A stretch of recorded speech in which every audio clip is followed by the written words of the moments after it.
Isang magandang gabi po sa inyong lahat, mga minamahal na mga kapatid sa Panginoon. Ito naman po muli ang inyong lingkod, ang inyong pastor. At ako po nagpapasalamat sa Panginoon patuloy sa kalakasang pinagkakalob niya sa atin araw-araw. At sa gabi pong ito ay tatalakayin ko po sa inyo muli ang buhay ni Abraham. Isa po sa napakagandang aralin po sa Biblia ay yung pong buhay ni Abraham, how the Lord blessed him, and isang napakaganda at napaka-interesadong paksa po sa kanyang buhay ay kung paano ba siya ginamit ng Diyos na maging blessing sa lahat ng mga tao.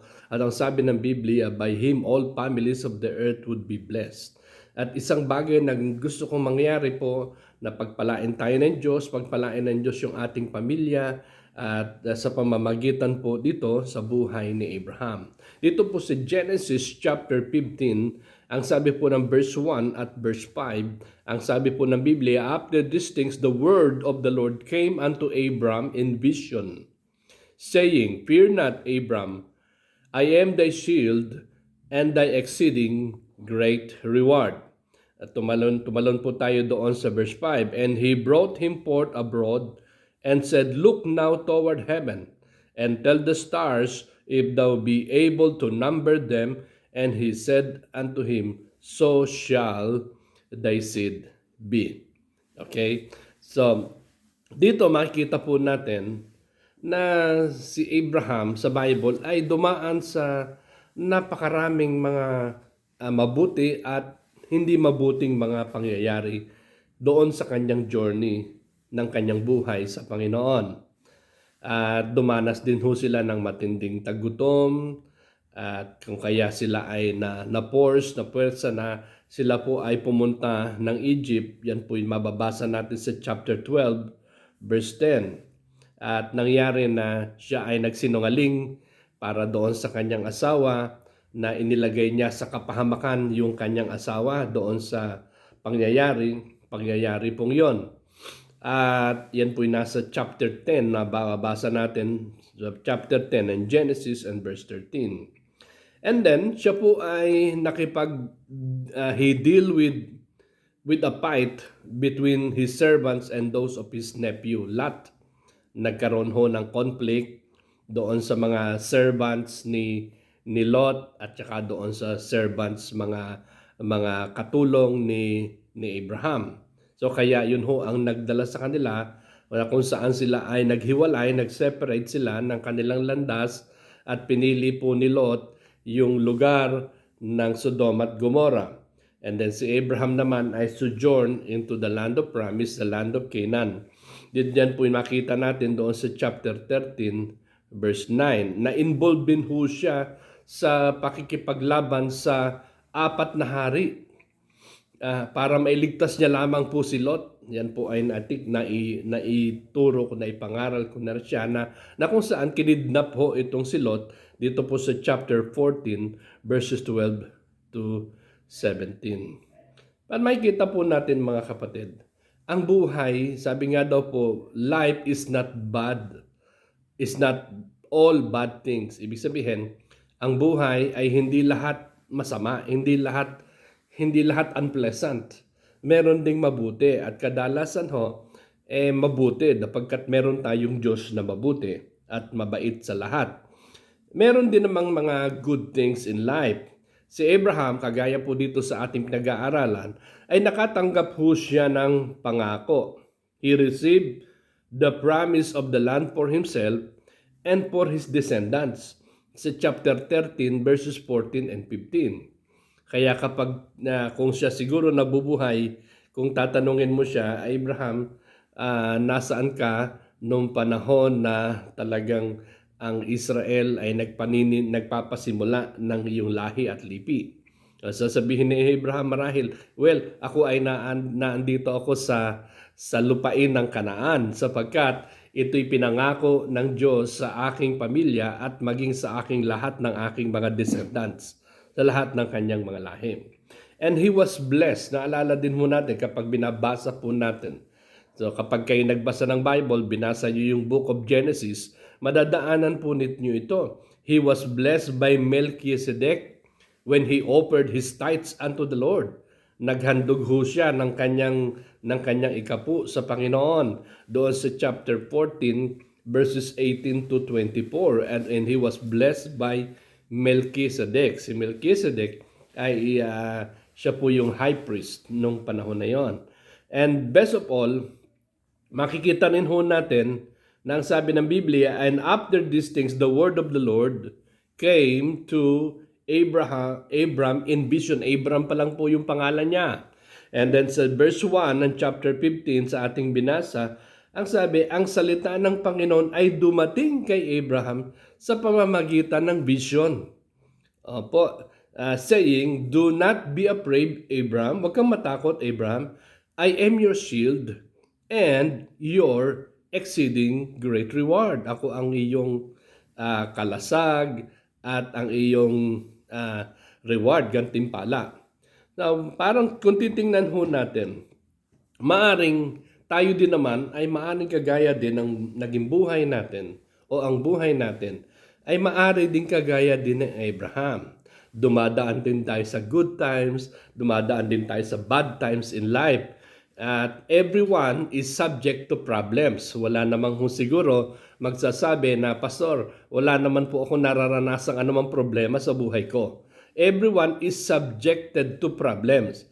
Maaring may mga tinatawag na financial crisis, marital crisis, rejection, karamdaman, illness, at marami pang iba. At yung ibang mga tao ay nagiging bitter, ika nga.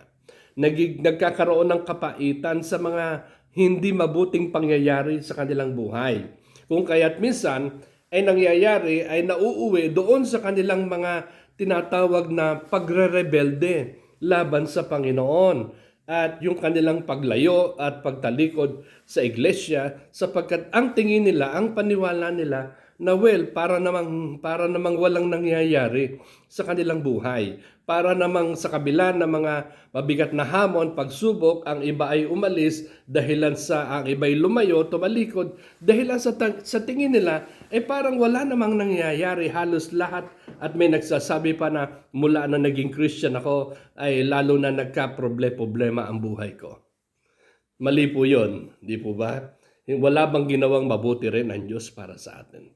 Meron din namang mabuti at higit sa lahat, ang pinakamabuti sa lahat na ginawa ng Diyos sa ating buhay ay yung bang ibinigay niya yung kanyang hindi ba nare-realize ng mga tao na ibinigay ng Diyos yung kanyang buhay para sa atin upang tayo ay magkaroon ng buhay at buhay na walang hanggan at ng katiyakan nito.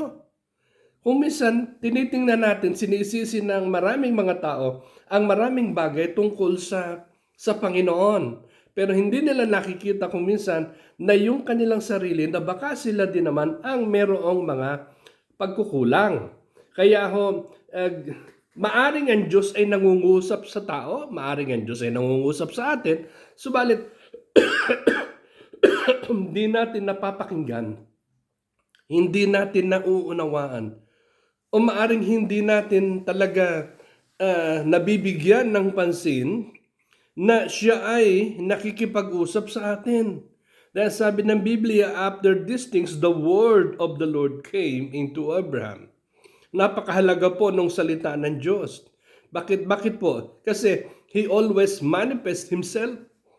Laging inihahayag ng Diyos ang kanyang sarili. Kaya kapag tayo nagbabasa ng Bible, nakikinig tayo ng mensahe o nag-aaral tayo ng mismo personally ng banal na kasulatan, makikita po natin sa pagbabasa natin ng Bible ay nire-reveal o inihahayag ng Diyos ang kanyang sarili sa kanyang salita at itinuturo sa atin kung ano yung mga bagay na dapat nating gawin at paano natin ito maunawaan, ano ang sinasabi ng banal na kasulatan, anong pangakong hatid nito sa ating buhay, at ano yung instruction, ano yung panuntunan na dapat nating sundin sa ating mga buhay.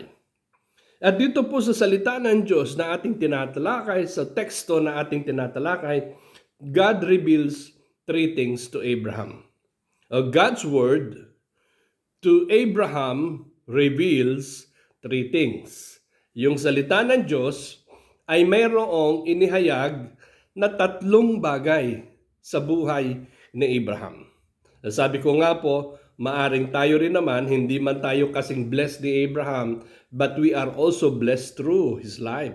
At maaring mapagpala din tayo sa pamamagitan ng kanyang buhay at lalong higit sa salita ng Diyos at sa mga pangako ng Diyos na araw-araw na kung panghahawakan natin, bibigyan natin ng pansin o ilalapat natin sa ating buhay. Ako naniniwala po mga kapatid, merong kayang gawin at merong mangyayari sa buhay natin kung ang salita ng Diyos ay pinakikinggan natin at bibigyan natin ng pansin sa ating buhay.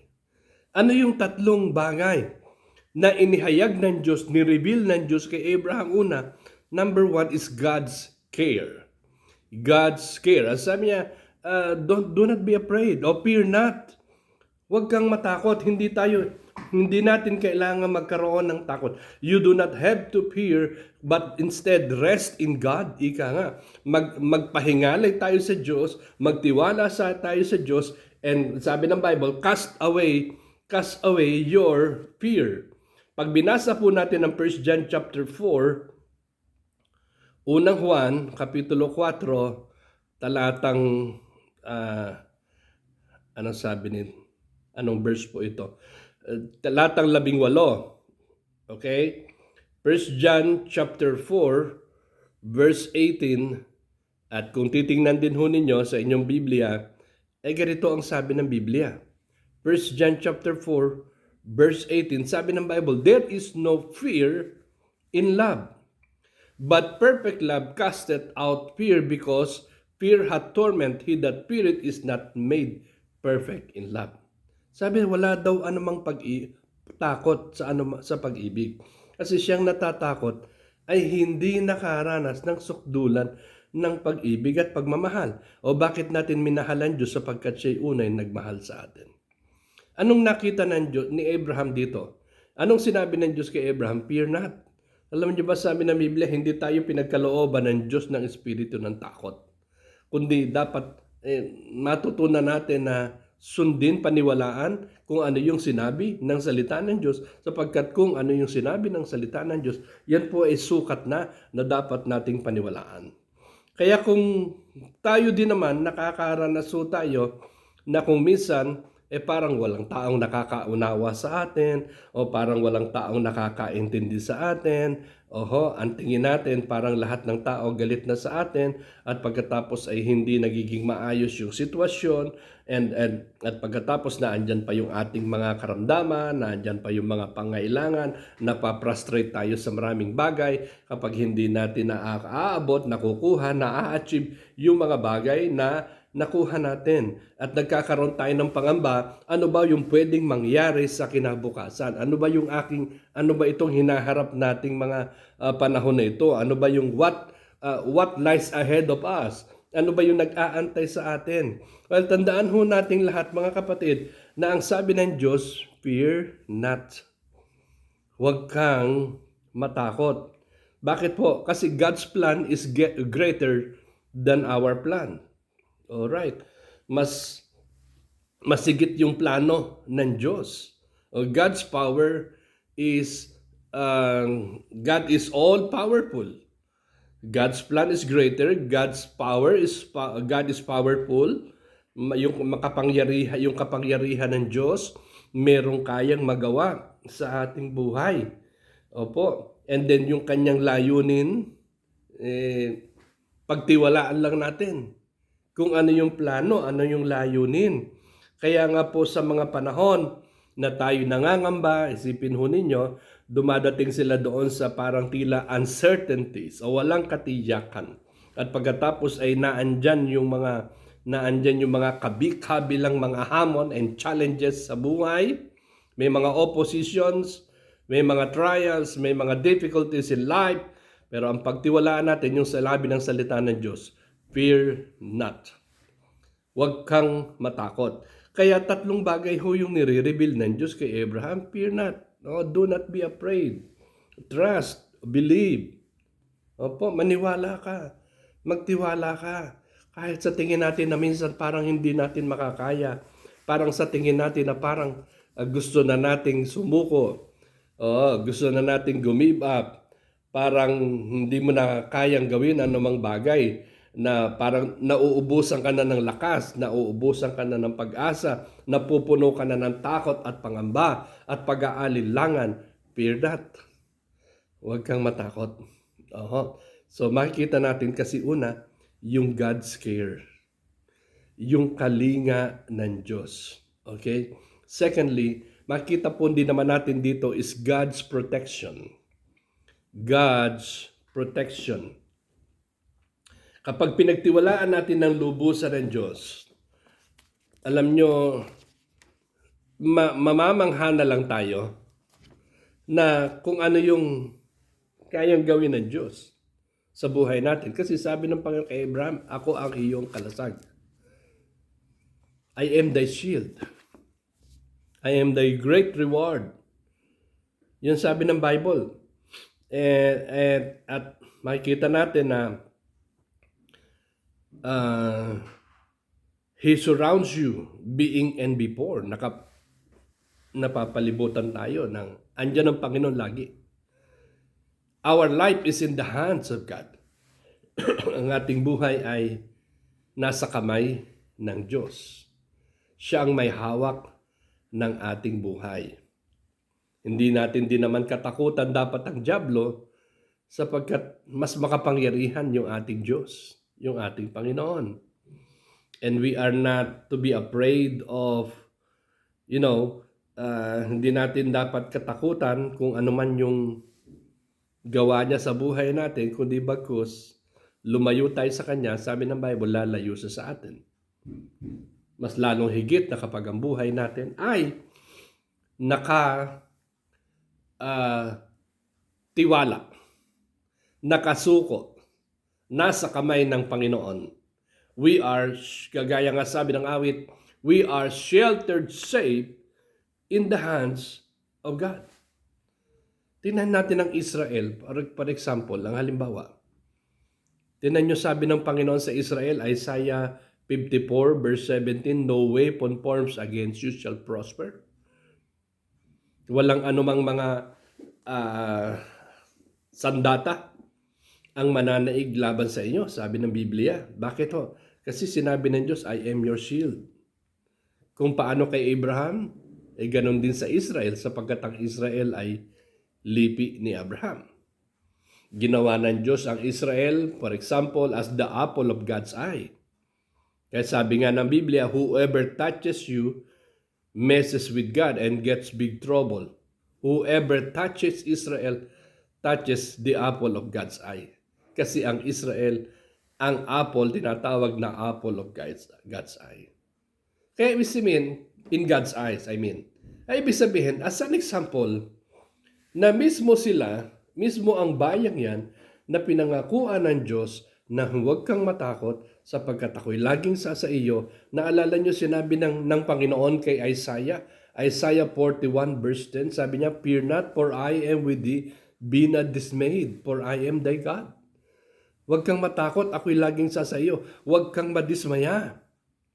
Kahit na yung mga tao ay hindi maniwala sa mga pangangaral mo, yung mga tao ay ayaw makinig sa iyo, yung mga tao ay ayaw sumunod sa iyo, huwag kang matakot. Bakit? Sapagkat ako'y nasa iyo. Mga kapatid, kung alam natin na tayo ay mga anak ng Diyos at alam din naman natin na tayo ay ligtas sa kamay ng Panginoon at ang Diyos ay napakaraming pangako na pwede nating panghawakan sa ating buhay, hindi tayo dapat matakot. Kundi bagkus ay dapat tayong magtiwala sa Diyos. Bakit po? Sapagkat meron tayo laging protection sa Panginoon. We are protected by God. Tingnan nyo din naman yung sabi ng Psalms 46, di ba? God is our refuge. Awit Psalms 46 verse 1, God is our refuge and strength, a very present help in times of trouble. Ang Diyos ang ating tanggulan, ang Diyos na sabi diyan, handang saklolo sa lahat ng mga kabagabagan. Kaya sa panahong ito, andyan yung pangako ng Diyos. Natatanaw natin kung ano yung magandang plano, parang nabivisualize natin, nakikita natin. Dapat magkaroon din talaga tayo ng vision sa buhay natin. Ano ba yung gusto nating mangyari? Ano ba yung pwede nating makita? So sa kabila ng lahat ng yan, ay maranasan natin po kahit sabihin natin ay parang hindi ko naman alam kung ano yung pwedeng mangyari bukas. Totoo yun. Bakit to? Kasi sabi nga ng Bible, wag mong ipagmalaki ang araw ng bukas sapagkat hayaan mo ang bukas ang siyang boast not thy tomorrow, for thou knowest not what a day may bring forth. Hindi natin alam kung ano yung pwedeng mangyari sa kinabukasan. Pero ang tiyak, alam niyo kung ano? Tayo ay ligtas sa kamay ng Diyos. Dahil meron tayong God's care, meron tayong God's protection, and then number 3, we serve the God of victory. Naglilingkod tayo sa isang Diyos na matagumpay. Kaya ang sabi, I am your reward, I am thy reward. At tandaan natin, anumang bagay na ginawa natin para sa Diyos, hindi pwedeng makalimutan ng Diyos.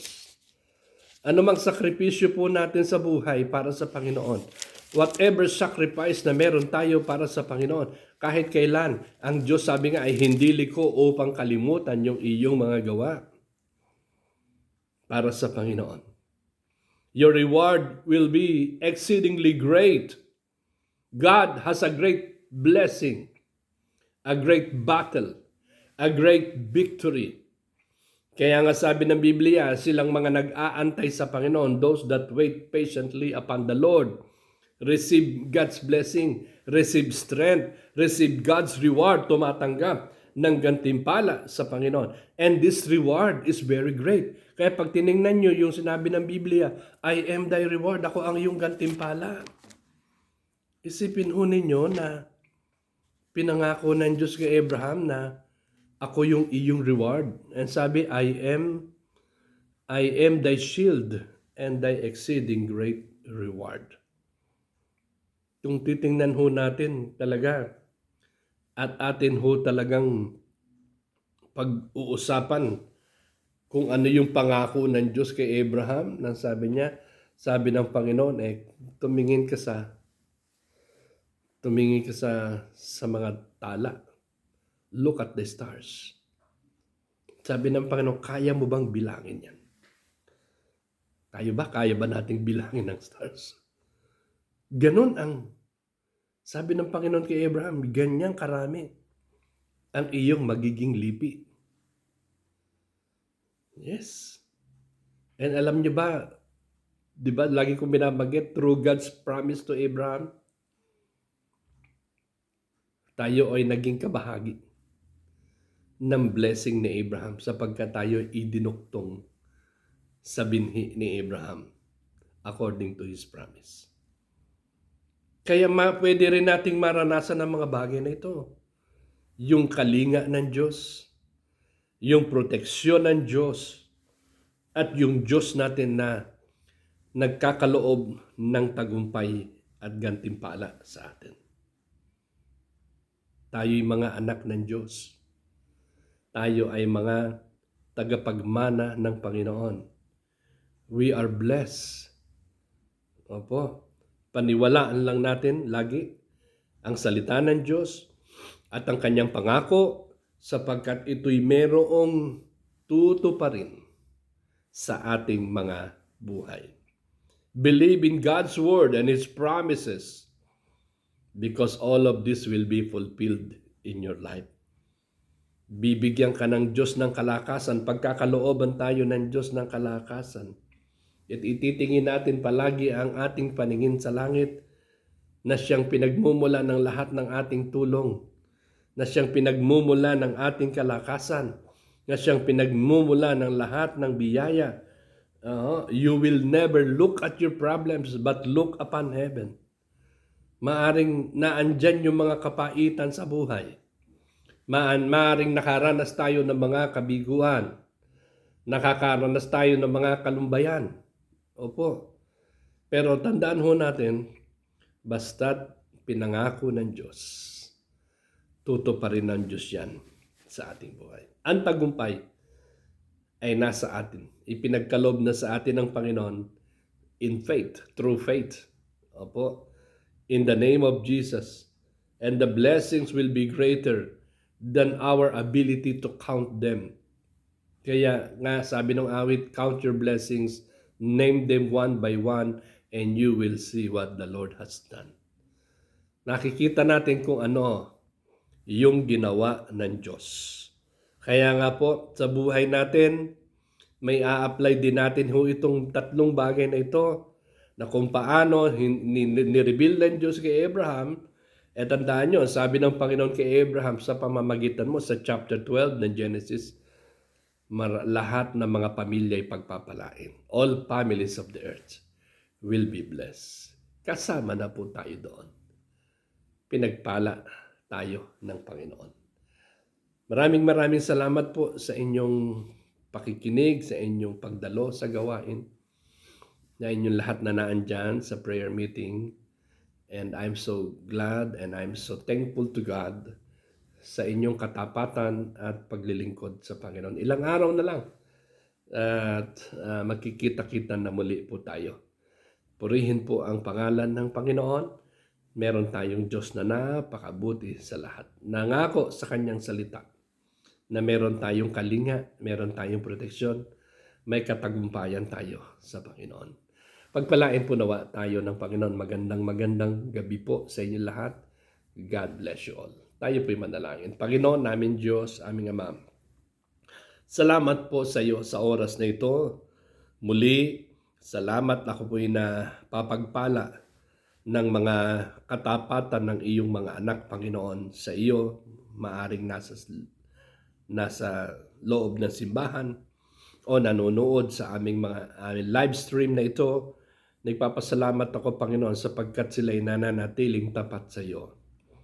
Regardless na kung ano man, Panginoon, yung mga karamdaman, kahinaan, o kung ano man, Panginoon, ang nararanasan, pero ang alam namin higit sa lahat, Panginoon, na yung aming Diyos na aming sinampalatayanan ay siya rin pong Diyos ni Abraham. Siya rin pong Diyos na nangako kay Abraham, ay siya rin naman pong nangako din naman ng mga pangako mula sa kanyang salita na amin ding pinanghahawakan sa aming buhay. Na ito rin naman po, Panginoon, ay pinangyayari ninyo at papangyayarihin nyo pa rin sa aming mga buhay. Salamat po, dakilang Diyos, pagkalooban mo po ang mga minamahal kong mga kapatid ng kalakasan, ng karunungan, ng kalusugan, at patuloy na katagumpayan, Panginoon. Ipawiin mo ang lahat ng mga takot at pangamba, palitan mo po, Panginoon, ng higit na mas matibay at mas matatag na pananampalataya at lubos na pagtitiwala. At maranasan po namin lagi araw-araw yung iyong pagkalinga, yung iyong pagmamahal. Maraming salamat po sa iyong biyaya, pagpapala sa mga tugon mo sa aming mga panalangin. Tinataas namin at pinapupurihan palagi ang iyong pangalan at pinagkakatiwala namin lagi ang aming mga sarili, ang aming mga lakad, ang aming mga plano, ang aming mga buhay sa iyo, Panginoon. Sapagkat naniniwala kami na kayo ang merong makapangyarihang makagawa ng lubhang higit pa sa gana, higit pa sa aming kayang gawin, higit pa sa aming kayang isipin. Salamat po na marami. Ito po ang aming dalangin sa pangalan ni Jesus. Amen. Amen. Magandang gabi po sa inyo lahat. God bless you all.